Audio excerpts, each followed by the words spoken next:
मुसन्निफ कहते हैं कि ज़बानों की कहानी बहुत तवील है, बहुत लंबी है।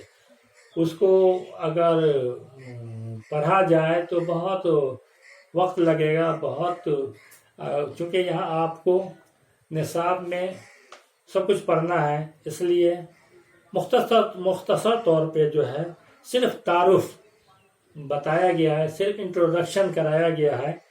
तो आप इसी को मोटे तौर पे जानें। अगर आपको कभी ज़िंदगी मौका मिलेगा तो फिर ज़बान की कहानी आप जान लेंगे, ज़बान के बारे में आप डिटेल से जानेंगे, तफसील से जानेंगे। तो अभी आप मोटे तौर पे जानें, मुख्तसर तौर पे जानें। बस ये याद रखना चाहिए कि संस्कृत उन्हीं हिंदुस्तानी आर्यों की ज़बान थी। अब संस्कृत के बारे में आपको पता होना चाहिए कि वही आर्य ज़बान की जो है वो एक शाख है संस्कृत। तमाम लोग संस्कृत नहीं बोल सकते थे।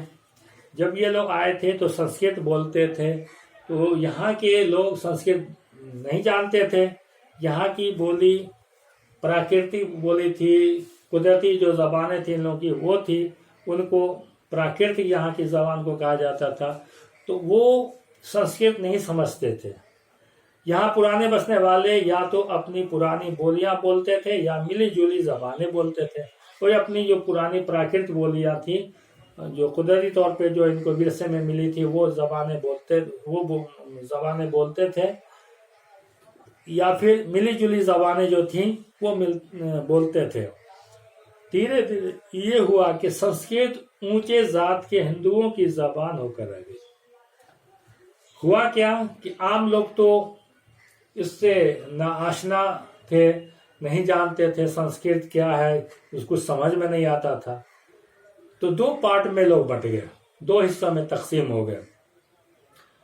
तो जो संस्कृत बोलने वाले जो थे वो अपने आप को ऊंचे जात का हिंदू शुमार किया। हिंदू में ऊंचे जात के लोग शुमार किए, जैसे ब्राह्मण, राजपूत या फिर इस तरह के जो भी लोग रहे होंगे, वो लोग ऊंची जात के लोगों ने संस्कृत को अपनाए रखा और उनकी ज़बान हो गई। और ज़बान के पैमाने पे जो दो हिस्सों में लोग तकसीम हो गए और आम लोग जो थे उससे दूर हो गए। ये लोग जो ज़बानें बोलते थे उनको प्राकृत कहते हैं।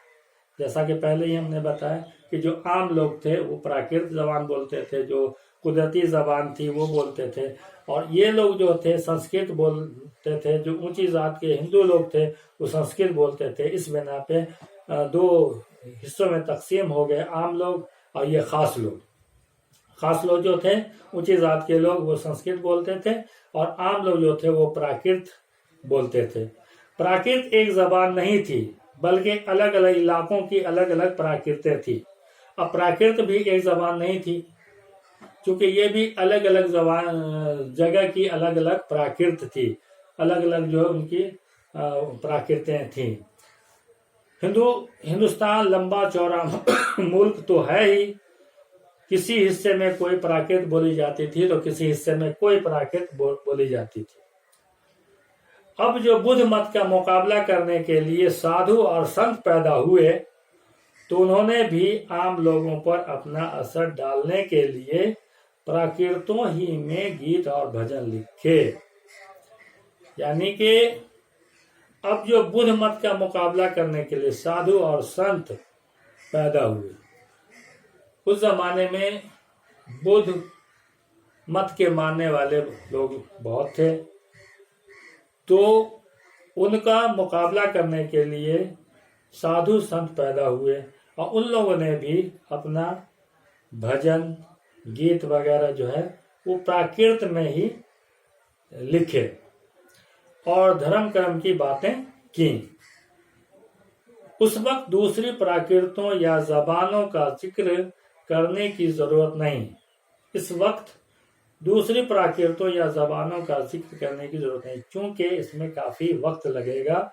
इसलिए तमाम तरह की प्राकृतों के बारे में पढ़ना है तो फिर उसके लिए काफी लंबा वक्त चाहिए, वो बाद में आप पढ़ लीजिएगा। यहाँ मुख्तसर तौर पे जो पढ़ना है, तो उत्तरी भारत में जो प्राकृत बोली जाती थी, उत्तरी हिंदुस्तान में, उसी प्राकृत की बात यहाँ हम लोग करेंगे। तो उत्तर भारत में जो प्राकृत बोली जाती थी, हमें उसी से यहाँ काम है। इस प्राकृत को शोर सेनी कहते थे। उत्तर भारत में जो प्राकृत बोली जाती थी उसको शोर सेनी कहते थे, और उसी के पेड़ से वो भाषाएं पैदा हुई जिनको हिंदुस्तानी, हिंदी और उर्दू कहते हैं। उत्तर भारत में जो प्राकृत बोली जाती थी उसी प्राकृत को शोर सेनी कहते हैं। उसी शोर सेनी से को हिंदुस्तानी जबान कहा गया, और उसी हिंदुस्तानी जबान में कौन कौन आती हैं? हिंदी और उर्दू, यानी कि ये दोनों हिंदुस्तानी जबान हैं। तो इस तरह से आपको ये भी पता चला कि उर्दू हिंदुस्तान की जबान है, हिंदी उर्दू हिंदुस्तान की जबान है। हिंदुस्तानी ही में पैदा हुई, हिंदुस्तान ही में ये परवान चढ़ी, हिंदुस्तान ही में इसका उरूज हुआ। बंगाली, मराठी, गुजराती, पंजाबी, सिंधी, आसामी और उड़िया भी नई आर्याई जबानें हैं। ये जबानें जो हैं वो नई आर्याई जबानें, उसमें कुछ चेंज करके कोई नई नई जबानें इसमें जो है बनाई गई, जैसे बंगाली, मराठी, गुजराती, पंजाबी, सिंधी, आसामी और उड़िया। ये सारी जबानें जो हैं आर्याई कहलाती हैं, नई आर्याई कहलाती हैं, जो बाद में बनी। ये भी तारीख का एक दिलचस्प इत्तेफाक है कि जब मुसलमान हिंदुस्तान में आए तो इन जबानों की भी तरक्की हुई। ये बड़ा खूबसूरत बात है, बड़ी खूबसूरत बात है कि तारीख का जो ये अजीब इत्तेफाक है, दिलचस्प इत्तेफाक है बल्कि, कि मुसलमान जब हिंदुस्तान आए तो सिर्फ उन्होंने अपनी जबान की तरक्की नहीं की, बल्कि यहाँ जो भी जबानें थी सबकी तरक्की की और सबको साथ लेकर चला। अगर ऊपर लिखी हुई बातें याद रखी जाएं तो आगे की कहानी और ज्यादा समझ में आएगी और मालूम होगा कि 1000 ईस्वी के बाद से जो नई जबानें हिंदुस्तान में बोली जाने लगी उनमें एक उर्दू जबान भी है।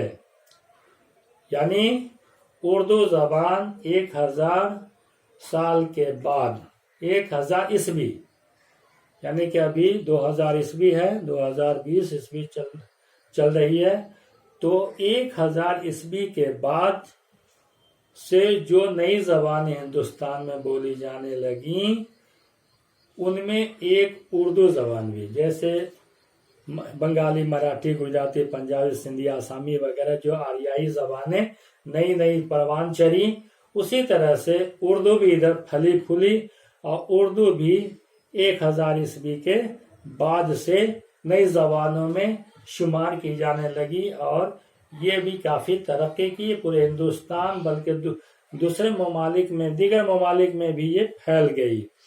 ये जबान कहीं बाहर से नहीं आई, यानी उर्दू कहीं बाहर से नहीं आई, यहीं पैदा हुई और यहीं के लोगों ने उसे तरक्की दी। इसकी बनावट, इसका रंग रूप सब हिंदुस्तानी है। अगर ये जबान किसी दूसरे मुल्क में भी बोली जाने लगे तो ये वहां की जबान नहीं बन जाएगी, बल्कि हिंदुस्तानी ही रहेगी।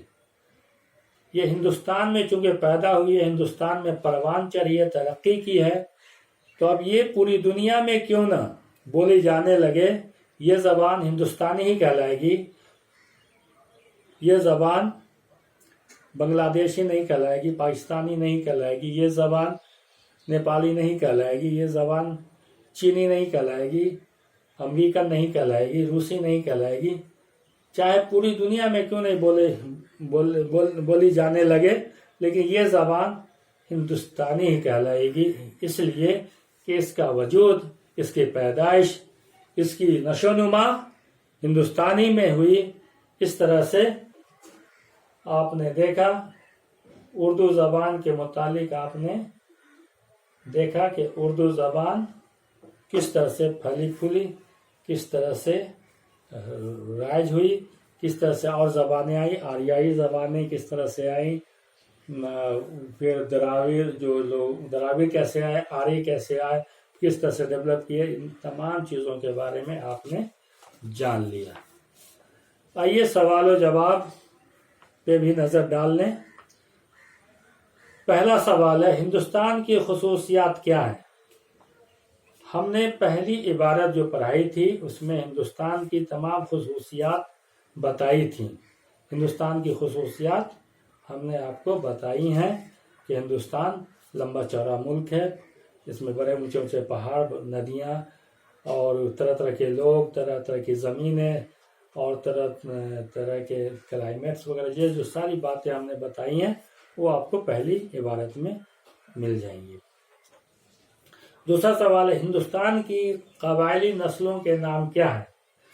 हिंदुस्तान के कबायली नस्लों के नाम, कबायली करने जो कबीला में लोग रहते हैं, अभी भी रहते हैं, कोल और मुंडा, दो जो नस्लें हैं यहाँ आबाद अभी बिहार में और अरुणाचल प्रदेश में, नागपुर में, बंगाल में, ये सब जो पहाड़ी इलाकों में बसने वाली जो दो कौमें हैं इसको कोल और मुंडा कहते हैं। द्राविड़ कौन सी ज़बानें बोलते हैं? द्राविड़ जो मैसूर, आंध्र प्रदेश, केरला वगैरह में रहते हैं उनकी ज़बान तेलुगु, तमिल और तेलुगु है। उनकी ज़बानें तमिल और तेलुगु हैं। संस्कृत किस ज़बान की शाख है? संस्कृत आर्य ज़बान की शाख है। संस्कृत किस ज़बान की शाख है? आर्य ज़बान की शाख है। पांचवा सवाल है, उत्तर भारत में कौन सी प्राकृत बोली जाती है? उत्तर भारत में जो प्राकृत बोली जाती है उसको शोर सेनी कहते हैं। उत्तर भारत में जो प्राकृत बोली जाती है क्या कहते हैं? शोर सेनी कहते हैं। छठा सवाल है, हिंद आर्याई ज़बानें कौन कौन सी हैं? हिंद आर्याई ज़बानें कौन कौन सी हैं? हिंद आर्याई ज़बानें जो वो हैं वो बताते चलें। हिंदुस्तान की हिंदी और उर्दू,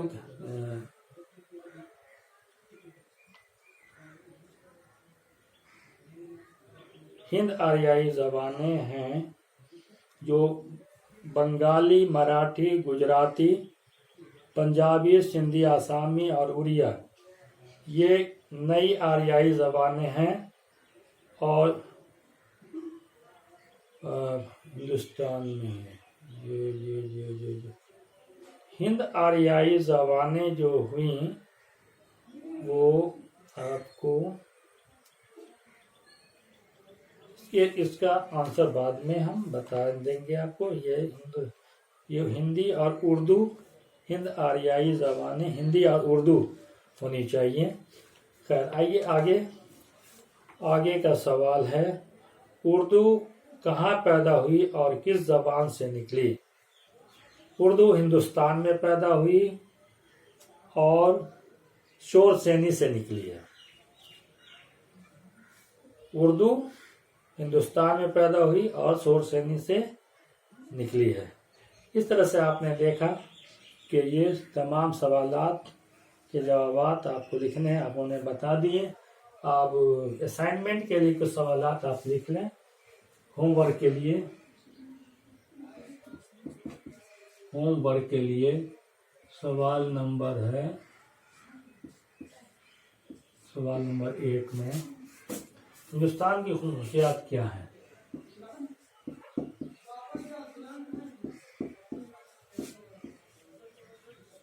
खुसूसियात क्या है? हिंदुस्तान की खुसूसियात क्या है? सवाल नंबर 2,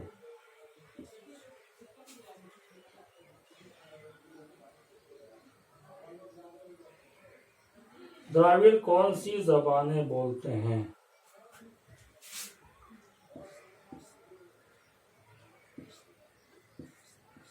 द्राविड़ कौन सी ज़बानें बोलते हैं और किन सूबों में रहते हैं?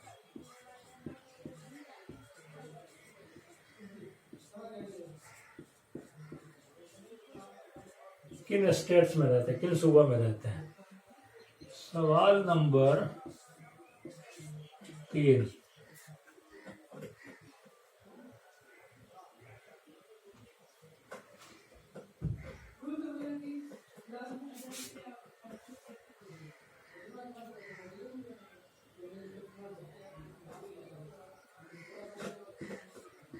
उत्तर भारत में कौन सी प्राकृत बोली जाती है?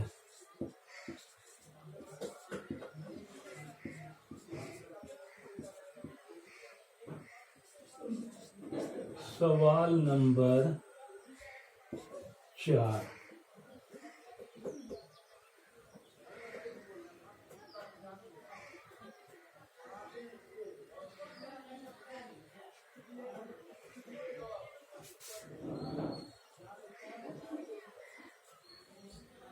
संस्कृत किस जबान की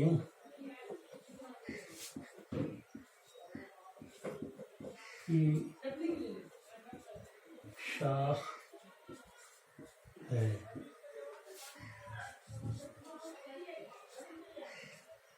सवाल नंबर 5।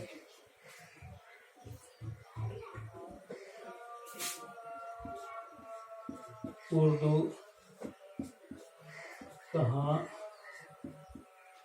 पैदा हुई और किस जबान से निकली?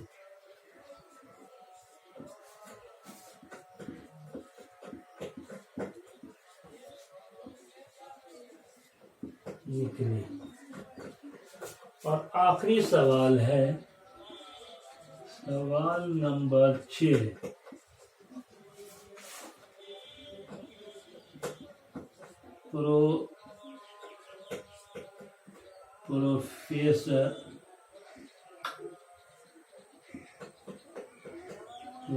प्रोफेसर सैयद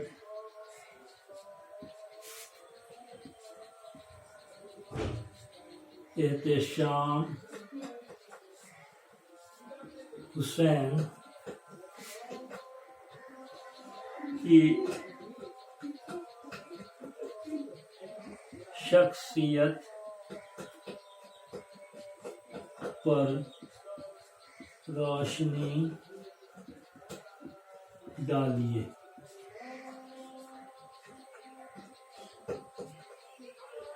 ये 6 सवालात हैं। ये मुसन्निफ है प्रोफेसर सैयद एहतेशाम हुसैन, जिसके मुतालिक जिसकी शख्सियत के मुतालिक मैंने पहले ही बता दिया था, उनकी शख्सियत पर रोशनी डालनी है। तो इस तरह आज का सबक मुकम्मल हुआ। फिर इंशाल्लाह आगे के सबक में